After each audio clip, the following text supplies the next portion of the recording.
வணக்கங்க.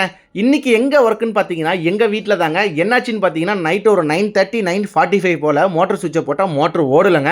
ஆக்சுவலா இந்த மோட்டருக்கு காயில் கட்டி ஒரு 6 மந்த் கூட ஆகல. அதுக்குள்ள இந்த ப்ராப்ளமா அப்படின்ட்டு நெனச்சுட்டே கழட்டினேன். கழட்டும்போது கொஞ்சம் மோட்டர் ஹீட்டா கூட இருந்துச்சு.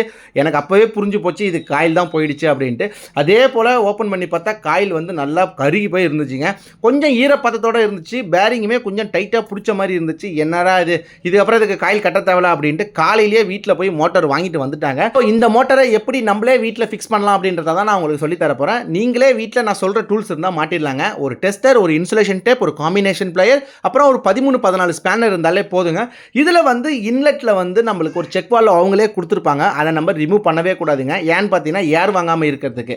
மோட்டர் ஆன் பண்ணீங்கன்னா அது வந்து சக் பண்ணி பிடிச்சிக்கும். மோட்டர் ஆஃப் பண்ணீங்கன்னா அது போய் க்ளோஸ் பண்ணிக்கும். ஸோ உள்ள தண்ணி எப்பயுமே நம்மளுக்கு இருந்துட்டே இருக்கும். ரிட்டர்ன் போகாது. அதே போல நீங்க அந்த பிளான்ச் வந்து எவ்வளோ எம்எம்ல இருக்கு அப்படின்றத அளந்துட்டு போயிடுங்க. ஏன்னா நீங்க திரும்பி சின்ன சைஸ் வாங்கிட்டு வந்துட்டீங்கன்னா திரும்பி ரிட்டர்ன் போய் மோட்டரை மாற்றிட்டு வர மாதிரி இருக்கும். அப்படி இல்லைனா பிளான்ச்சை வந்து ரிமூவ் பண்ணி போடுற மாதிரி இருக்கும். அது கொஞ்சம் எக்ஸ்ட்ரா ஒர்க்காக இருக்கும். ஸோ நான் அளந்துட்டு போனதுனால எனக்கு ரொம்ப சிம்பிளாகவே முடிஞ்சிருச்சு. பிளான்ச்சில் வந்து உள்ள ஹோலோட சைஸ் எவ்வளோன்றதை எம்எம்ல அளந்துட்டு போயிடுங்க. அப்போ தான் ஈஸியாக இருக்கும் வாங்குறதுக்கு.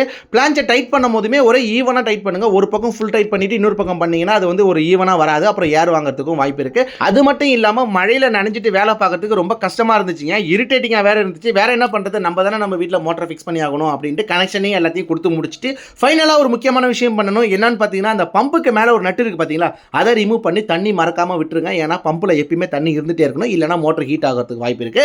ஸோ ஃபைனலாக எல்லாத்தையும் முடிச்சுட்டு கனெக்ஷனையும் கொடுத்துட்டு ஆன் பண்ணி பார்த்தா மோட்டருமே பக்காவாக ஓடிச்சுங்க. பார்க்கலாம் நெக்ஸ்ட் எலக்ட்ரிக்கல் வீடியோவில் வரேங்க.